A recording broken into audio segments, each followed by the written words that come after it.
First എന്താ പറഞ്ഞത്? മുസ്ലിങ്ങളുടെ എന്താണ് സിവിലൈസേഷൻ എന്നുള്ള അർത്ഥം പറഞ്ഞിരുന്നു. സിവിലൈസേഷൻ എന്താണ് ഡാർക്ക് ഏജ് എന്നുള്ളൊരു ഗ്രാഫ് നമ്മൾ പറഞ്ഞിരുന്നു. അതിനുശേഷം എന്താണ് ഡാർക്ക് ഏജ് പീരീഡ് എന്താണ് സംഭവിച്ചത് എന്നത് പറഞ്ഞിരുന്നു. എന്തുകൊണ്ടാണ് ആ ഡാർക്ക് ഏജ് പീരീഡ് പലപ്പോഴും നമ്മൾ പഠിക്കപ്പെടാതെ പോകുന്നത് എന്നതിനെ കുറിച്ച് പറഞ്ഞിരുന്നു. അതിനുശേഷം ആ ഡാർക്ക് ഏജ് പീരീഡിൽ മുസ്ലിങ്ങളുടെ കോൺട്രിബ്യൂഷനുകളെ കുറിച്ചുള്ള കാര്യങ്ങളായിരുന്നു. മുസ്ലിങ്ങൾ എന്നുള്ളത് ശത്രുവായതുകൊണ്ട് തന്നെ വെച്ച് അതിനെക്കുറിച്ച് കൂടുതൽ പറയാതിരുന്നു എന്ന് പറഞ്ഞിരുന്നു. അതുപോലെ തന്നെ ഓരോ കാലഘട്ടത്തിലും അല്ലെങ്കിൽ വ്യത്യസ്ത മേഖലയിൽ മുസ്ലിങ്ങളുടെ കോൺട്രിബ്യൂഷനുകളെ കുറിച്ചായിരുന്നു നമ്മൾ പറഞ്ഞത്. ആളുകളുടെ പേരൊക്കെ പറഞ്ഞു നോക്കി. അൽ-ബിറൂനി, അൽ-ഇദ്രീസി, പറഞ്ഞു ഇബ്നു ബത്തൂത്ത,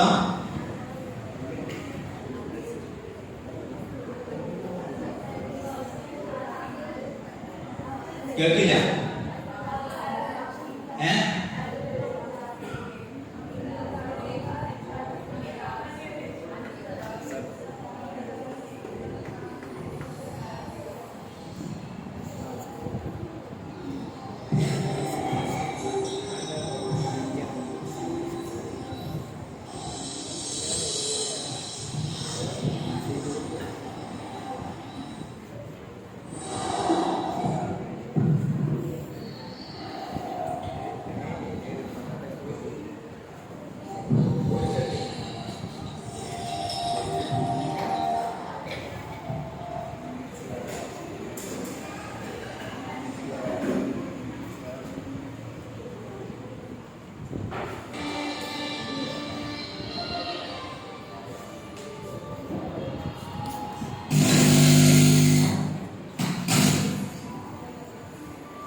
ഓക്കെ, മനസ്സിലായോ?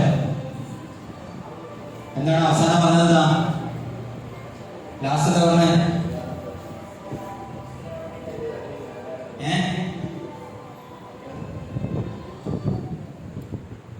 എന്താ വീഡിയോ എന്തിനെ കുറിച്ചാ? ഇരുണ്ട കാലഘട്ടമല്ല, അത് സുവർണ കാലഘട്ടമായിരുന്നു. അത് സുവർണ കാലഘട്ടമായിരുന്നു, ഇരുണ്ട കാലഘട്ടമല്ല. അതിൽ വ്യത്യസ്ത വ്യക്തികൾ വന്നു അല്ലെ? ആരൊക്കെ വന്നു? നമ്മൾ പഠിച്ചതിൽ ആരൊക്കെ വന്നോ? ഒന്നില്ല. ആരൊക്കെ വന്നേ? നമ്മൾ പറയാത്ത, ഇവിടെ പറയാത്ത കുറച്ച് ആൾക്കാർ കൂടി വന്നു. ആരൊക്കെ? വിമാനം വിളിച്ചത് ഇനി റൈറ്റ് സഹോദരന്മാരെന്ന് പറയോ?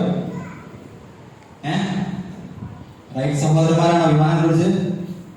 അതിന് 1000 വർഷങ്ങൾക്ക് മുമ്പ് അതിനെക്കുറിച്ചുള്ള സാങ്കേതിക സംഗതികൾ മുസ്ലിം ലോകത്ത് ഒതുക്കപ്പെട്ടിരുന്നുവെന്ന് ഇവിടെ തിരുത്തി വായിക്കപ്പെടുകയാണ്. അതേപോലെ തന്നെ വ്യത്യസ്ത ഇടങ്ങളിൽ വ്യത്യസ്ത ആളുകൾ, വ്യക്തികൾ ലോകത്ത് നൽകിയ വലിയ സംഭാവനകളെ കുറിച്ചുള്ള ഒരു ഷോർട്ട് വീഡിയോയാണ്. 1001 ഇൻവെൻഷൻസ്. ഇവിടെ സാങ്കേതികമായിട്ട് ചില പ്രയാസം ഉണ്ടെങ്കിലും നിങ്ങൾക്ക് ഗൂഗിളിൽ സെർച്ച് ചെയ്താൽ അല്ലെങ്കിൽ യൂട്യൂബിൽ നോക്കിയിട്ടുണ്ടെങ്കിൽ 1001 ഇൻവെൻഷൻസ് എന്നുള്ള അതിൽ ഒരു പുസ്തകമുണ്ട്. അതിന്റെ PDF ഞാൻ ഷെയർ ചെയ്യാം. അതേപോലെ തന്നെ ഒരു വീഡിയോ എന്ന സ്വഭാവത്തിൽ, ഷോർട്ട് ഫിലിം എന്ന സ്വഭാവത്തിലുള്ള സംഗതിയുണ്ട്. അത് വെബ്സൈറ്റിലും 1001 ഇൻവെൻഷൻസ് എന്ന സ്വഭാവത്തിൽ കാണാൻ കഴിയും. ഓക്കെ, അവസാനിപ്പിക്കുകയാണ്. ഇന്നത്തെ ക്ലാസ് കൺക്ലൂഡ് ചെയ്തുകൊണ്ട് എനിക്ക് പറയാനുള്ളത് എന്താണ്? നിങ്ങളെന്ന് പറഞ്ഞു നോക്കി, എന്തായിരിക്കും നമുക്ക് ഇതിന് മനസ്സിലായേ? ഇതൊക്കെ ഞാൻ കുറെ കാര്യങ്ങളൊക്കെ പറഞ്ഞു. ഇപ്പൊ എന്താ മനസ്സിലായേ? നമ്മള് ആരാണ്? ചില്ലറക്കാരല്ല. വലിയൊരു സംഭാവനകൾ, വലിയൊരു പാസ്റ്റ് നമുക്കുണ്ട്. നമ്മളെന്താണ്? ചില്ലറക്കാരല്ല എന്നുള്ളതാണ്. അഭിമാനത്തോടുകൂടി ഒരു പാസ്റ്റിനെ, ചരിത്രത്തെ, നമ്മുടെ വേദികളെ കുറിച്ചുള്ള ഓർമ്മകളാണ് എന്റെ പ്രിയപ്പെട്ടവരെ നിങ്ങളുടെ മുന്നിലേക്ക് പറഞ്ഞു വെച്ചത്. ഇനി നിങ്ങളാണ് ഇതിനെക്കുറിച്ചുള്ള അന്വേഷണങ്ങൾ നടത്തേണ്ടത്. ചില ചിത്രങ്ങൾ ഞാൻ നിങ്ങൾക്ക് നൽകി, ചില ആളുകളെ, വ്യക്തികളുടെ പേരുകൾ ഞാൻ പറഞ്ഞു. ഈ വ്യക്തികൾ ആരാണ്? അതിനെക്കുറിച്ച് കൂടുതൽ വിവരങ്ങൾ, കൂടുതൽ കണ്ടുപിടുത്തങ്ങൾ, നമ്മൾ പോകുന്ന ഓരോ ഇടങ്ങളിലുള്ള ഓരോ ശാസ്ത്രീയമായിട്ടുള്ള കാര്യങ്ങളിലും അതിനെക്കുറിച്ചുള്ള അന്വേഷണങ്ങൾ നമ്മൾ നടത്തണം. കാപ്പാട് ആരാണ് കപ്പലിറങ്ങിയത്? വാസ്കോഡ് ഗാമ. വാസ്കോഡ് ഗാമ എന്തിനാണ് കപ്പലിറങ്ങിയത് അറിയോ? എന്തിനാ ഇവിടെ വന്നത്? കുറച്ച് കുരുമുളകിന്, കുറച്ച് ഇവിടെ നിന്ന് കുറച്ച് തേക്ക് അങ്ങോട്ട് കൊണ്ടുപോകാൻ എന്നതാണ് നമ്മൾ പഠിച്ചതെങ്കിൽ അത് തിരുത്തി വായിക്കണം എന്നതാണ് പറഞ്ഞത്. വാസ്കോഡ് ഗാമ ഇവിടെ കപ്പലിറങ്ങിയിരിക്കുന്നത് യൂറോപ്പിന്റെ ഒരു വൈജ്ഞാനികമായിട്ടുള്ള, ഈ കാര്യങ്ങളൊക്കെ ഒഴിവാക്കിക്കൊണ്ടുള്ള ഒരു വൈജ്ഞാനികമായ സംഗതിയല്ലോ, അത് നമ്മളിലേക്ക് എത്തിക്കാൻ വേണ്ടിയുള്ള ശ്രമങ്ങളാണ് ഒരിടത്തിൽ പറഞ്ഞാൽ വാസ്കോഡ് ഗാമയിലൂടെ യൂറോപ്പ് ചെയ്തു വെച്ചത്. കൊളംബസിലൂടെ ലോകത്തെ വിവിധയിടങ്ങളിലേക്കുള്ള അവരുടെ പ്രചരണങ്ങളിലൂടെ നടത്തി വെച്ചിരിക്കുന്നത്. ഇതിനെ തിരിച്ചു വായിക്കാൻ, അതിന്റെ തുടക്കത്തെ കുറിച്ച് പ്രശ്നങ്ങളായിരിക്കണം ഉണ്ടാവേണ്ടത് എന്നുള്ളതാണ്. ഒരു കഥ മാത്രം പറഞ്ഞു വെക്കാണ്. കഥ എങ്ങനെയാണെന്ന് വെച്ചാല്, ഒരു പുഴയിലൂടെ ഒരുപാട് കുട്ടികൾ ഇങ്ങനെ, ചെറിയ കുട്ടികൾ ഇങ്ങനെ ഒഴുകിങ്ങനെ വരികയാണ്. ഒഴുകിങ്ങനെ വരുമ്പം അവിടെ ആളുകൾ എന്താക്കി, അവിടെ ഉണ്ടായിരുന്ന ആളുകൾക്ക് എന്താ സംഭവിക്കുക ചെയ്യാം, ആ കുട്ടികളെ രക്ഷപ്പെടുത്തിയിട്ട് എന്താക്കും, അത് എടുത്തു വെക്കും, ആ കുട്ടികളെ എടുത്ത് പോറ്റും, അല്ലെങ്കിൽ എത്തിക്കാനോ അല്ലെങ്കിൽ എത്തി സംവിധാനങ്ങളൊക്കെ അവിടെ ഒരുക്കും. പക്ഷേ നിങ്ങൾ ചെയ്യേണ്ടത് ഈ കുട്ടി ഒഴുകി വരുന്ന ഉറവിടത്തെ അന്വേഷിക്കുക എന്നുള്ളതാണ്. ഈ കുട്ടി എവിടെ നിന്നാണ് വരുന്നത്, ഈ കുട്ടി എവിടെ നിന്നാണ് വരുന്നത്, ആ ഉറവിടത്തെ അന്വേഷിക്കുകയും അതിൻ്റെ അവിടുത്തെ പ്രശ്നങ്ങൾ എന്താണെന്ന് പരിഹരിച്ചുകൊണ്ട് ലോകത്തിന്റെ ഉന്നതിയിലേക്ക് നിങ്ങൾ എത്തുക എന്നുള്ളതാണ് നിങ്ങളോട് എനിക്ക് സൂചിപ്പിക്കാനുള്ളത്. അല്ലാഹു നമ്മളെ അനുഗ്രഹിക്കുമാറാകട്ടെ.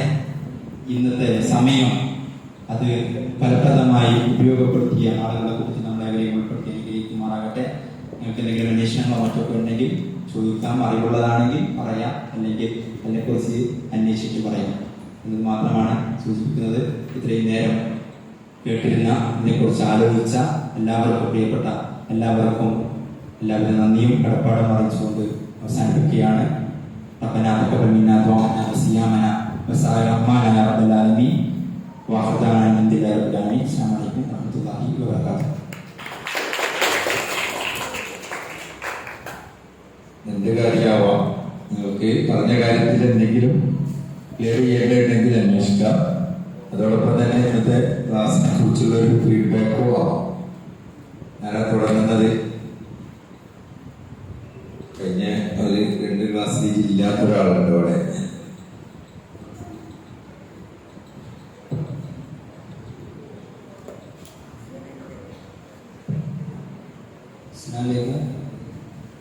രണ്ടാഴ്ച ഇല്ലായിരുന്നു, കുറച്ച് ശേഷം ക്ലാസ് ആയിരുന്നു. അടിപൊളി ക്ലാസ് ആയിരുന്നു. നമുക്ക് പണ്ടത്തെ കാലത്ത് വെച്ച് കുറേ കാര്യങ്ങൾ കണ്ടുപിടിച്ച് മുസ്ലിംസ് ഉണ്ടായിരുന്നു. ഇസ്ലാം കാലത്താൽ ഇത്രയും കുറേ അഡ്വാൻസ്മെന്റ്സ് നടന്ന കാരണം നമ്മൾ പഠിച്ചതിൽ പറഞ്ഞതിനകത്ത് കുറേ കാര്യങ്ങളുണ്ടായിരുന്നു. അസുഖം അങ്ങനെയല്ലേ എന്ന് വന്നു, അതൊക്കെ മനസ്സിലായി. നമുക്ക്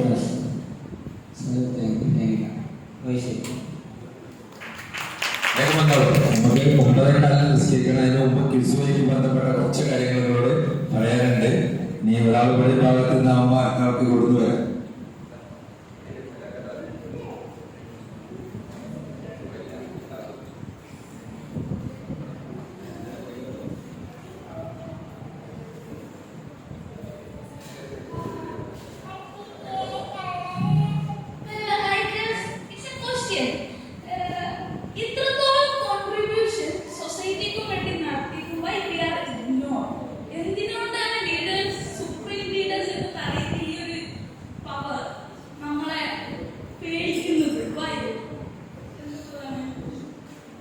അതാണ് പവർ.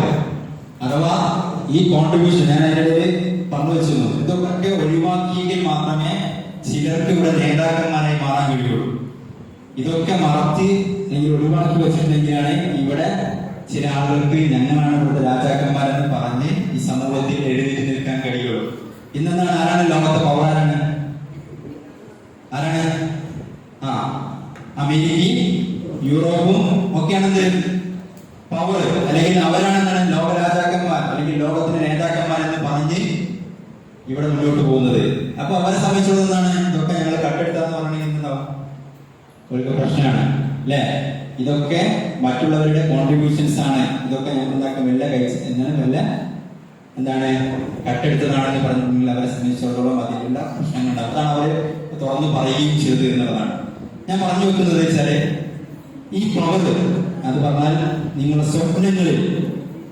സ്വപ്നങ്ങളിൽ ഞാൻ ലാസ്റ്റ് പറഞ്ഞു വെച്ചതിന്റെ കുറച്ചുകൂടി ഡീറ്റെയിൽ ആയിട്ട് പറയുകയാണെങ്കിൽ, ലോകത്തിലെ വ്യത്യസ്തങ്ങളായിട്ടുള്ള പ്രശ്നങ്ങളുണ്ട്.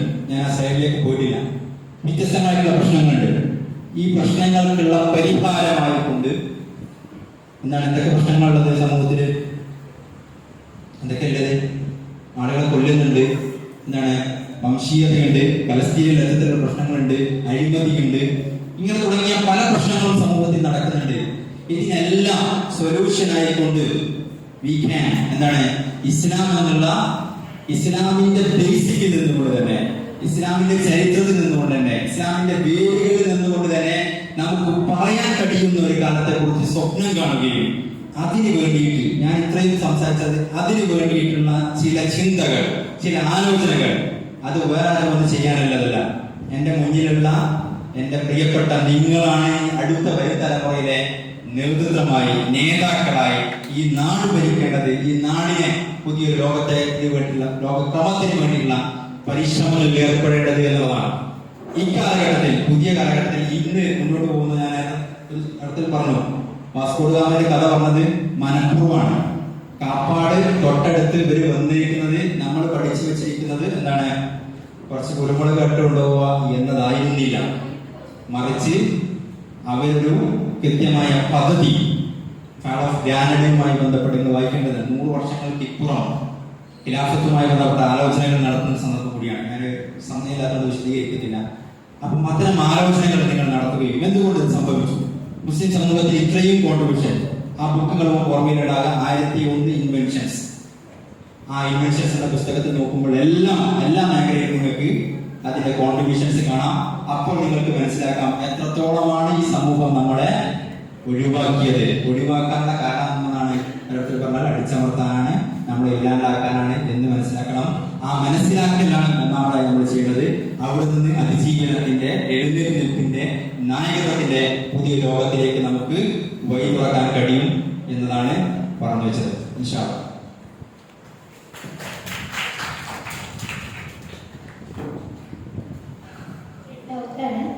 ഈ അമേരിക്കയും യൂറോപ്പൊക്കെ ഈ മുസ്ലിംസ് കൊണ്ടുവന്ന കാര്യങ്ങള് കട്ടെടുക്കലാണെന്ന് അറിയാം, ആ തെളിവുകൾ ഉണ്ടല്ലോ, എന്നാൽ അതിനെതിരെ ശ്രദ്ധിച്ചൂടെ? ഒരു ചോദ്യം കൂടി.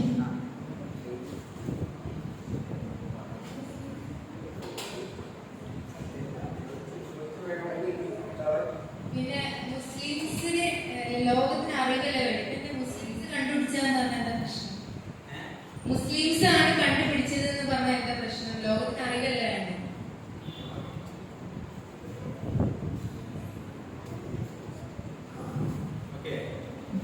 ലാസ്റ്റത്തിൽ പറയാം, മുസ്ലിങ്ങളാണെന്ന് കണ്ടുപിടിച്ചത് എന്ന് പറഞ്ഞിട്ടുണ്ടെങ്കിൽ ലോകത്തിന് എന്താ പ്രശ്നം എന്നുള്ളതാണ്. അതാണ് നേരത്തെ പറഞ്ഞത്. എന്താണ് മുസ്ലിങ്ങൾ എന്നുള്ളത് ഞങ്ങളുടെ ശത്രുക്കളാണ്, ശത്രു കണ്ടുപിടിച്ചതാണ് ഈ കാര്യങ്ങളൊക്കെ എന്ന് പറഞ്ഞിട്ടുണ്ടെങ്കിൽ അവർക്ക് എന്താവും? അവരെ സംബന്ധിച്ചിടത്തോളം അതിന്റെ നിലനിൽപ്പ് ഞങ്ങളൊന്നും ചെയ്തിട്ടില്ല, ഈ സമൂഹത്തിനൊന്നും കോൺട്രിബ്യൂട്ട് ചെയ്യാത്ത ഒരാൾക്കാരാണ് ഞങ്ങൾ, ഈ സമൂഹത്തിന് സംഭാവന നൽകാത്തവരാണ് ഞങ്ങൾ എന്നാരെങ്കിലും പറയോ? ഇല്ല. എന്താണ് ഞങ്ങളെ കൂടെ എന്ത് ഞങ്ങളാണ് നൽകിയത്?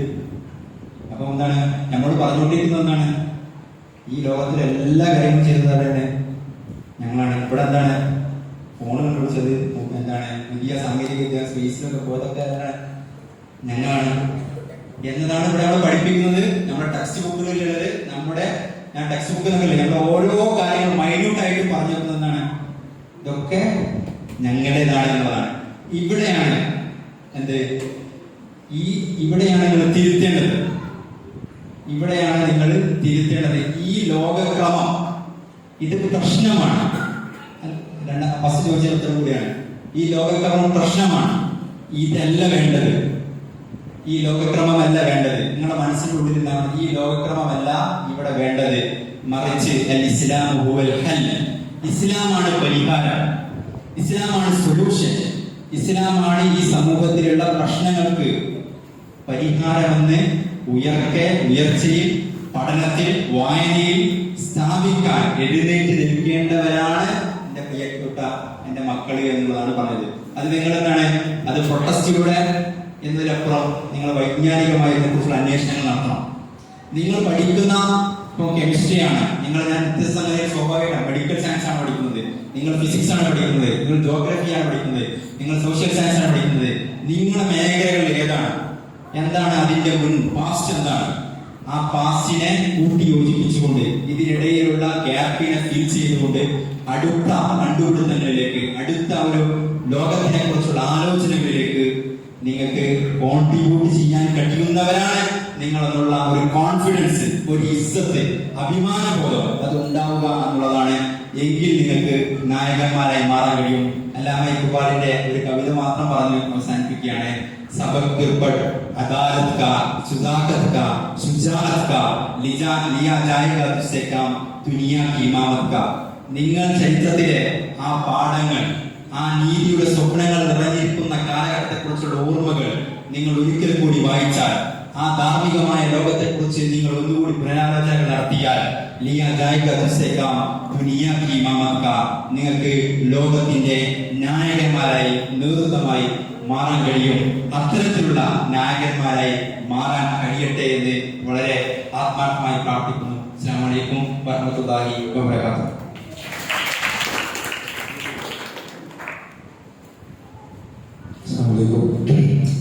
തുടക്കത്തിൽ സൂചിപ്പിച്ചതുപോലെ ഇന്ന് ഇവിടെ ഇപ്പോൾ പ്രസന്റ് ഉള്ള എല്ലാവർക്കും നമ്മളെ അബ്ദുൽ സാഹിബ്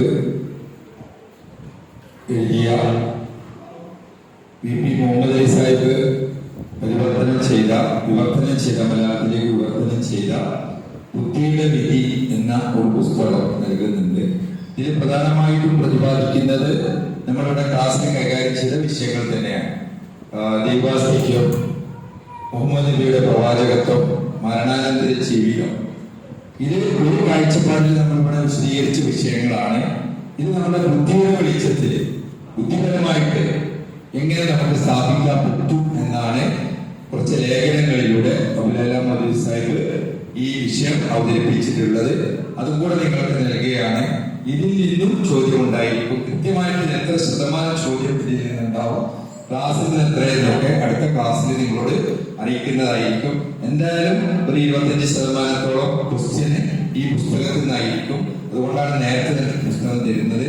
2 3 ചിലപ്പോൾ 4 പ്രാവശ്യം നിങ്ങൾ വായിക്കേണ്ടി വരും. വളരെ ചെറിയ പുസ്തകമാണ്, എങ്കിലും വളരെ ആഴത്തിൽ പ്രതിപാദിക്കുന്ന വിഷയമാണ്. അപ്പൊ അതുകൊണ്ട് പേര് വായിക്കുന്നവർ എണീറ്റ് നിൽക്കുക, പുസ്തകം വാങ്ങാം. ഇന്നിവിടെ പ്രസന്റ് അല്ലാത്ത ആളുകൾ നമ്മൾ ഗ്രൂപ്പിൽ അറിയിക്കും, അവർക്ക് പുസ്തകം എത്തിപ്പിച്ചു.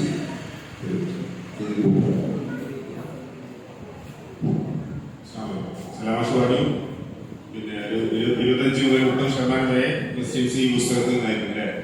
5000 രൂപയാണ് സമ്മാനം പ്രഖ്യാപിച്ചത്. 5000ന്റെ 25% 1250 രൂപ. പുസ്തകത്തിന്റെ വില വെറും 70 രൂപയാണ്. പക്ഷേ 1250 രൂപ കിട്ടാൻ പോകുന്നത് ഇതിലൂടെയായിരിക്കും. പക്ഷെ 1250 രൂപ മാത്രമല്ല, അതിനേക്കാൾ വലിയ വിവരങ്ങൾ കിട്ടും. ഓക്കെ, അപ്പോ അതിന് പേര് വിളിക്കുന്നത് എണീക്ക പുസ്തകമാണ് കേട്ടോ. ഖദീജ മിസ്രിയ. ഓക്കെ, ഇന്ന് ഉള്ളവരെ മാത്രമാണ് വിളിക്കുന്നത്. Hiba PK, ഹാനിയ Mariyam AP, Muhammad സിന T, സന Fathima AD, ഹംദ അലുങ്കൽ, മുഖ്ലിസ് അലുങ്കൽ, mehfil AD, Luqman KM,